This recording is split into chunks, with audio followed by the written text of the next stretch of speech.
የእግዚአብሔር አምላካችን ስም ይባረክ። እንደ እግዚአብሔር ያለ ማንም የለም። የእግዚአብሔር ስም ይባረክ። ክብር ለነገስታት ንጉስ ይሁን። አሜን። ለታመነው አምላክ ክብር ይሁን። አሜን። ለተባረከው ተስፋችን ክብር ይሁን። አሜን። ለዘለዓለም አሜን። ለሚያበራው አሜን። ለአጥቢያው ኮከብ ለታመነው ንጉስ ለእርሱ ክብር ይሁንለት። እርሱ ከደመና ጋር ይመጣል፣ የወጉት ሁሉ ያዩታል።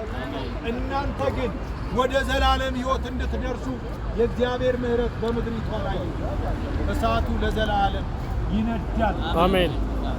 ለዘላለም በመሠዊያው ላይ ይነዳል። አሜን። ሌሊትና ቀን ይነዳል። አሜን። ምን አይልም አይጠፋም። አሜን። ክብር ለኢየሱስ ይሁን። አሜን። በምድራችን ላይ ኢየሱስን ለማጥፋት የምትጥሩ አትሞክሩት።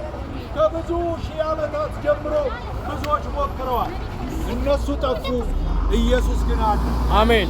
እነሱ ጠፉ፣ ኢየሱስ በማንታወቀው በእኛ እንኳን እየተሰበከ ነው። ክብር ለጌታ ለኢየሱስ ይሁን። አሜን። አንድ የአፍሪካ መሪ አንድ ወቅት እንደዚህ አለ።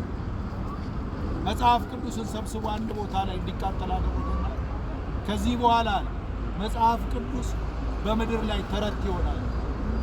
ሰውየው ተረት ሆኗል። ሰውየው የሚገርም ነብይ መጽሐፍ ቅዱስ ያቃጠለበት ቦታ ሁለት ትልልቅ ህንጻ ተሰራ። ከመጽሐፍ ቅዱስ ውጭ የሚሸጥ እዛው ካቃጠለ ማምረጃ ሆነ። ኢየሱስ የማይጠፋ ብርሃን። አሜን። ስሙ ይባረክ። አሜን። ክብርና ምስጋና ለሱ ይሁን። አሜን። ከኔ ለተሻለው ለአባቴ ቦታው። አሜን። ክብር ለኢየሱስ ይሁን።